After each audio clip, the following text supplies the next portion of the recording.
Hey everybody, what's going on? It's your friend James Shaw. Thank you so much for being here and choosing to be part of what we do inside Pivot Shift Ahead, the Inspire Collective. We are talking to people who are accomplishing great things to help you grow your business, to help you, help more people in less time, get better systems put in. We've got something today that can help you with all of that with my friend Holly. Holly, how's it going? Tell them who you are, where you are, and a little bit about your business. It's going really great. My name is Haws. I'm currently from Fort Worth, and that's still hard to say. We're newly relocated. I am a MAPS coach, and I had a business for almost a decade. Sold almost 1,000 investment properties in the Wichita, Kansas market before I decided to go all in on coaching. Yeah, and you're a great coach, and had a massively successful business. I mean, well over 100 units a year, 1,000 investment properties in your time, and it's really cool. And that's what we want to help people understand. This market, Holly, is tight. It There's is. fewer transactions right now, so agents are always looking for ways to maximize their opportunity. And working with investors is one that's kind of tucked away that really any agent could do, right? Totally. Yeah. Tell us how, I mean, how does one even have the mindset that they too could go work with investors?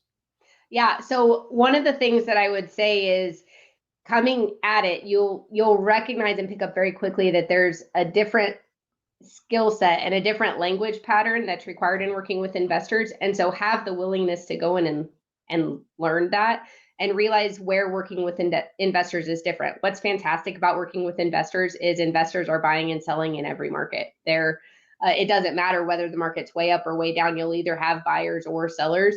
And when you get that base of good, solid investors that are buying a deal every quarter, which is what I like to shoot for, then it takes a lot less clients to actually reach your goals. So if you had 25 investors who are each buying or selling a deal every quarter or for a year, it only takes 20 of them to sell 100, 25 of them to sell 100 homes, which it's a lot more work finding 100 clients than it is to find only 25. Yeah, no kidding. Do you remember your first investor, and when did the light bulb go off in your head that this is something you could focus on? Yeah, I remember uh, my first property that sold. He wasn't the first listing that I took, but it was the first one that closed right before Thanksgiving. And I met him. It was a decade ago, so forgive the price, but it was a little $27,000 disgusting house. And I walked through the house, and then we actually went to his truck to sign the listing paperwork because neither one of us wanted to sit at that kitchen counter and sign the paperwork. And it was just a handshake deal. I looked him in the eye and I said, "Look, I'm going to get this one sold for you, and then you're going to hand me another one." And he agreed. And that turned into 12 transactions across the next 3 years, like clockwork. I would get one from him almost every quarter. And it was part of the way through working with him that I realized, like, these are the non-emotional transactions that every real Yeah. estate agent begs for. Either the numbers work or the numbers don't work. And I knew going in what his number was, and so I could almost accept or reject offers on his behalf because I knew what his bottom line was. And so they're really beautiful transactions for a certain personality type. I'll just say that. Yeah, no doubt about it. To know that the all the emotions were moved away, that he's got his numbers, he's got a net X or whatever in order for it to make sense, and then you get into a flow. He trusts you, you trust him, and so on and so forth. It seems like it's a pretty good idea. So, yeah, here it is. This is $27,000 listing that was not even a home you wanted to stand in to Right. sign the paperwork, but I feel like you had to act like you were pretty proud to have this listing. Oh, I was incredibly proud. And I wore slacks and dress shoes my first 2 years in the business everywhere. And so I would show up anywhere to these little nasty houses. Super proud to be in the business. And I'm sure now that I looked like I was brand new, but back then I didn't feel like I was brand new. I felt like I was professional. Yeah. Well, and these investors trusted you because you, like you say, you sold 1,000 of them. Um, but if you do it right, it seems like that this is going to create even more opportunity. It's not just help this guy once a quarter go buy or sell a place. That it's a small community. They know each other. You earn more opportunity. This is a way to expand quickly. Yes. Yeah, so it doesn't matter if you're helping them buy or sell. when you do a good job inside of this community, they are your biggest assets. And talk about building raving fans. I've gotten more referral connections from other investors, and sometimes not even investors that I've ever done a deal with personally, but I just have that good a reputation that they'll go ahead and refer family members and friends to me to help them get started on their investing, that even though they've never done their business with me themselves. How does one then meet somebody like this? And then how do you best support someone that's interested in investing? Tell me that process. I love that. So I would say the best way to meet someone is to get a hold of one of those investor type listings. And whether it's your listing or whether you're working with a buddy in the office and you're going out of your way to overly promote those, I held the $70 to $150,000 houses open on Sundays. And I know a lot of people would look and say that's a massive waste of time. And it wasn't. I cannot tell you the number of deals that I double ended because the investor happened to be driving through, stopped and got out and looked, and it was perfect for them. And it not only did they buy that one, but it turned into a long-term relationship because once I could get in front of them, they could see, oh man, she knows what she's doing. And then I think it's the little things too. Pay for professional photography if it's your listing, right? Go out of your way to showcase I'm the professional who works with investors, and just a little bit goes a long way. So you need to find that investor style listing. How do we know we have one of those? That's a good question. So what I'd say about that is it's the property. You're looking for a property that's in a sweet spot in your market where the Like price numbers. point wise, or Yeah, you're probably looking for I would say a good place to start if you're in a cash flowing market, and you're going to know probably if you are or aren't. If you're in a cash flowing market, you're looking for somewhere where the rent is close to the 1% rule. So I'll give you an example. If your house is listed at $150,000, ideally you would want that property to rent for $1,500 a month. But if you can find a property that would even rent for $1,200 or $1,300 a month and it's for sale for $150, that's probably that investment quality house that's going to turn around and help attract to you the investors that you're looking for. all right, so that's a good formula to use. And then your strategy was open house in this because investor might drive by. This investor walks in, goes, "Yeah, this works for me. Let's buy it, like just ready to go." And that's how that was a strategy to build that investor network for you. What were some other ways you deepened that network? Yeah, so just when you get that investor listing, be prepared to do the sign writers, all the regular things to find the business, and then don't be that traditional agent who insists on investors fitting into the same box as regular buyers and sellers. I learned really early on, and this is probably market specific, you should run it by your broker. Yet, really early on, I learned that investors were not going to be super happy about signing exclusive agency agreements to work with me unless I added extra verbiage explaining to them that it was only if I could prove procuring cause on the property. And it truly was essentially a gentleman's handshake. And we did sign agency agreements, but it also was if I bring you the property, if I've helped you analyze it, and if I can show you this is why this property works for you, you just work with me on that property. If another agent brings you a different property, then you can work with them on that different property. I don't care. So be flexible in that. Of course, you got new rules with NAR, so you got to kind of figure that out, and you definitely want to talk to your broker about it. It also sounds very Kansas to me, Holly. Honestly, we're like handshaking, and yes, I'm your person, and yet just have the freedom and flexibility for it is great.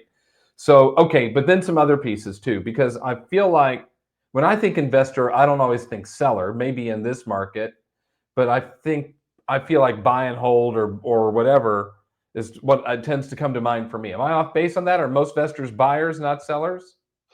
Well, I would say it does depend on the market, and it depends a little bit on your personality type as to who you're going to attract. If you want to go to a really fun place where there are definitely buyers and sellers in a room, find a local investor meetup group. And you can find those. Biggerpockets.com has investor meetup groups. Meetup.com, you can search and find all kinds of investor meetup groups. You probably know of one or two of them, and you've probably avoided going to them for various reasons or have just literally never thought about going to them. And there are probably other real estate agents in the room, and there are probably a lot of people in that room like that you wouldn't want to do any business with. But there are also real buyers and real sellers who really need the help and the expertise that you can offer, and they're kind of all compiling themselves in one room, and you can go and find them all in one place. That's really great. And you're sharing a bunch of these tools with us. You've put together 15 ways to find investment properties. You've put together something called How to Build Their Buy Box, which we'll unpack in a minute. Inspire members, you get access to that. So if you go to jamesdshaw.com and log into the portal through there, you can download those two tools. If you're not an Inspire member, you can get details about what Inspire is and how it works. It's our weekly mastermind. You can get that at jamesdshaw.com as well.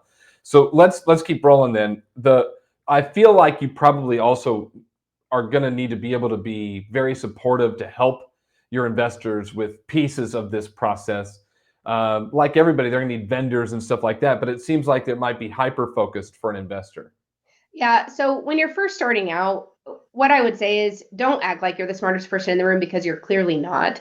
Walk in with another investor and see what they can learn, what you can learn from them. So when I was first starting out, I had my first couple of investors and I'd line up 3 houses for us to go look at based off of what they told me. And I would say at the front door, pretend like I don't know anything. I didn't say, hey, it's my first week in real estate. I said, pretend like I don't know anything. And can you walk me through the house, just vocalize everything you're seeing that's going to have to be repaired to get a tenant put in place.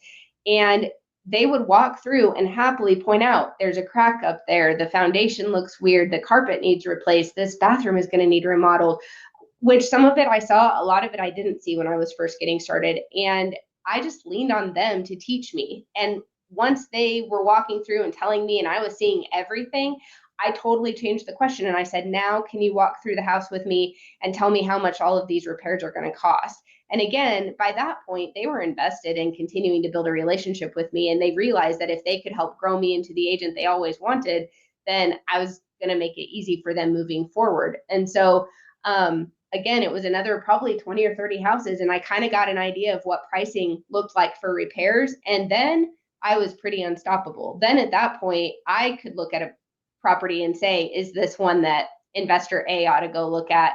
And I could almost pre-run numbers and I could determine, is this going to be something he's going to walk away from because it's $20,000 too expensive, or what are we going to have to tweak and manipulate in order to get this offer to work? That's where you really become invaluable, is when you can think like an investor and speak their language and see the exact same things that they can see. What this ultimately morphed into, James, my last 3 years in the business, we did property videos instead of single investor showings.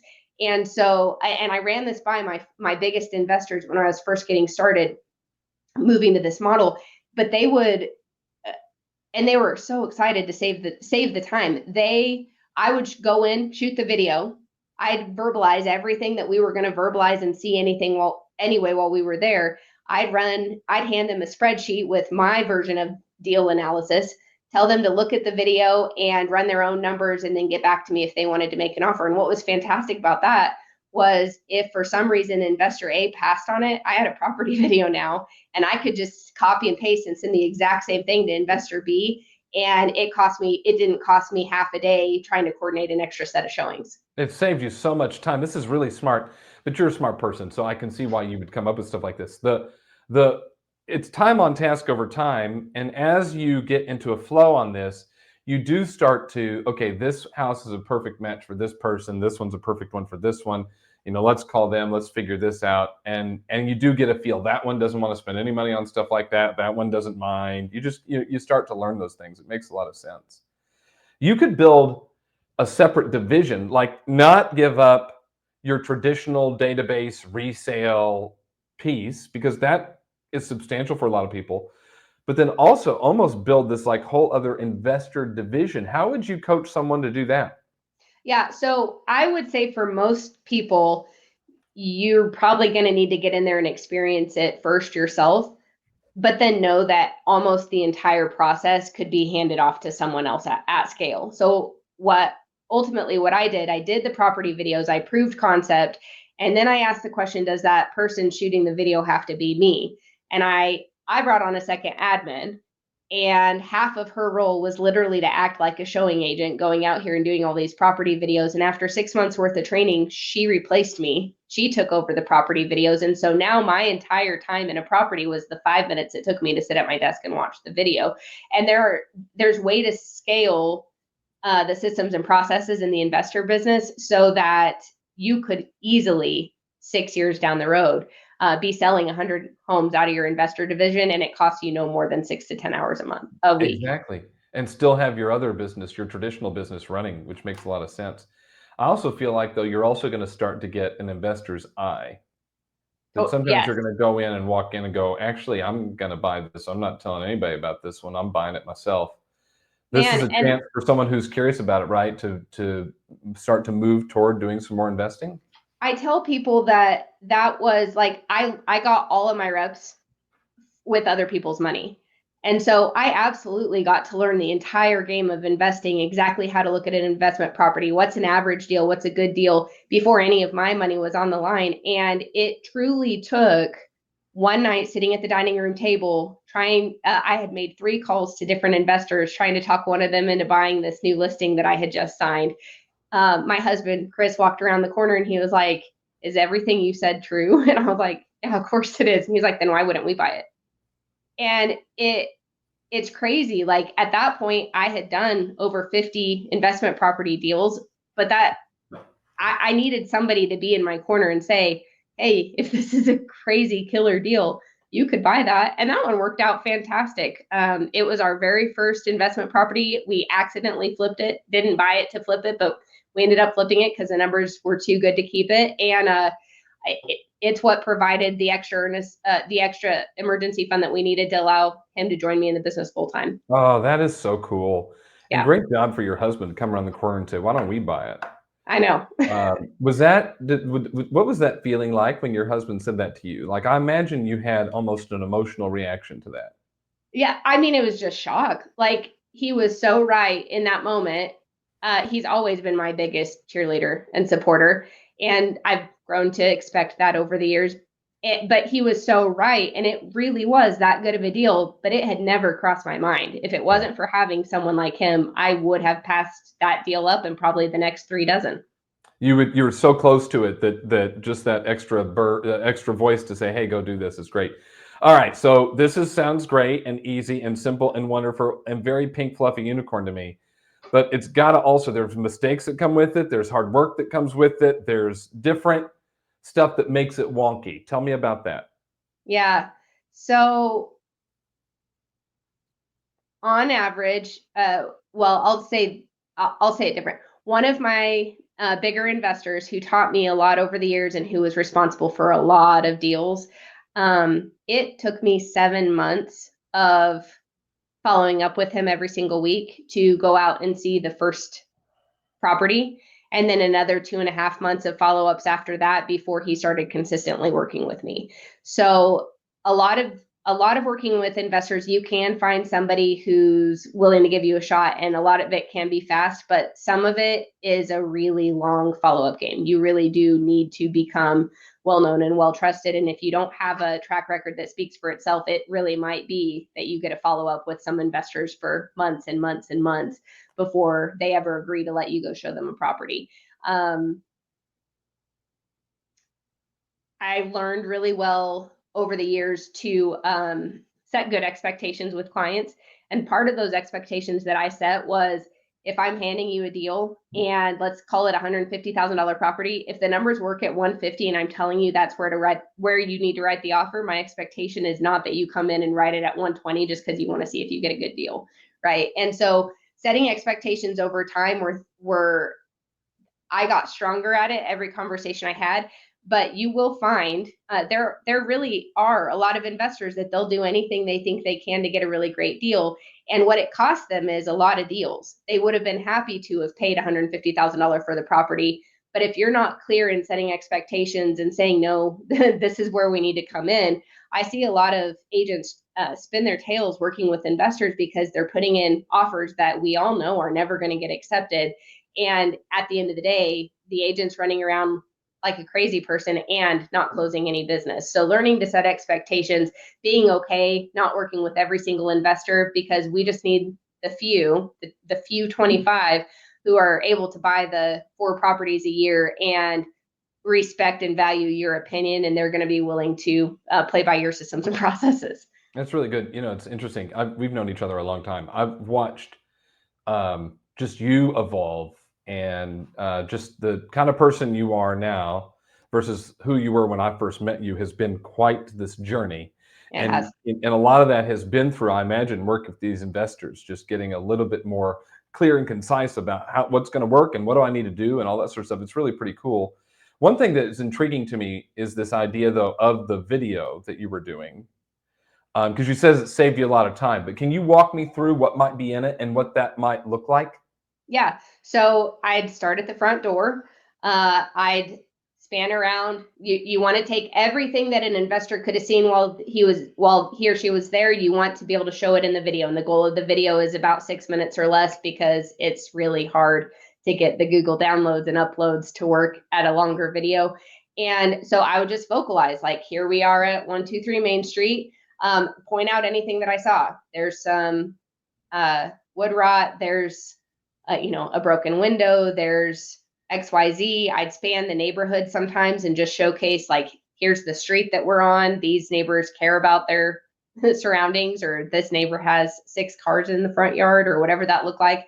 And then going in, I'm just vocalizing everything I see. So if I see massive damage, if I'm smelling cat pee, if there's a leak on the roof that's come through the sheetrock. Like, I'm just being really vocal about everything that I'm seeing as we're walking through. And my goal is to make it feel like the investor's there. They're not missing anything, because I'm still there and I'm making sure I'm pointing it out, not just showing it on the video, but I'm also vocalizing it. So there's no chance that they're missing out on a potential repair that I've seen.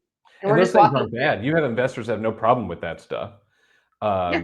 They'll buy the house that has a leaky roof or smells like cat pee because they have a plan for it. So those things aren't bad, but pointing them out, because you know which investors will deal with it and which ones won't, and so on and so forth. It's really great. Well, You and have offered. Go ahead, please. that's how you keep deals together. Surprises cannot come up at the inspection table if you're going to work with investors, because about the first time that they've paid for an inspection and there's something massive that came up that you should have showed them, they're never going to do another piece of business with you ever again. So not only is that deal going to die, but so are the next 30 that would have followed. You got to anticipate. All Yeah. right, so you're offering those 2 tools I mentioned to our Inspire members. Yep. Tell them a little bit about those tools. Yep. So 15 ways to find your next investment property is exactly that. 14 of them are off market ways. So I would say, whether you're interested in the investor route for yourself or for your clients, or you're just interested in ways to find new listings, that probably is a great tool that you should sit down and pick out 2 or 3 things to try off of that. And I would be shocked if you didn't get some success with at least one of them. And then the buy box, the buy box tool, as you're working through it with yourself or a client, the goal is not to fill in every single blank or box. The goal is to pick the things that are important to you. So you might say, I need the house to be in one of these 5 neighborhoods, and I need the house to be at least 800 square feet. But maybe you're in an area where it doesn't matter if the house is 30 years old or 10 years old. Like, as long as the numbers work, that's what's important to you, right? So don't feel like you have to fill in something in every single box. But what I've seen is it can be a fantastic pre-qualification tool to help you quickly get down to the meat and potatoes of exactly what type of an investment property an investor is going to be willing to purchase. And it can be just as valuable for you. You should run this exercise for yourself and ask, what type of an investment property would I feel comfortable with? Just knowing, even if it's a unicorn, the likelihood of you finding it goes way up, because you took the time to discover what kind of a unicorn are you looking for. Yeah, no doubt. Thank you for sharing that with our Inspire members. You My can go to the pleasure. website and log in to get the stuff. If you're not a member, you can log in, or you can visit the website and figure out how to join. You you didn't give it up. You sold your business so I you could did. go full time into coaching people how to do this with maps. I applaud you for that. It means you're passionate about it and you're good at it. how can someone connect with you if they're interested in getting involved in some coaching around this? Sure. I'd love to reach out to any of you. Coach@hollyhaws.com is probably the easiest, and we can schedule a time to connect. That is so cool. Final tip before we kick it? Final tip, every real estate agent needs to be investing in real estate. And you've given us Just part go of the get it. model to do it, which is great. Holly, thank you. It's great to have you on. I appreciate you so much.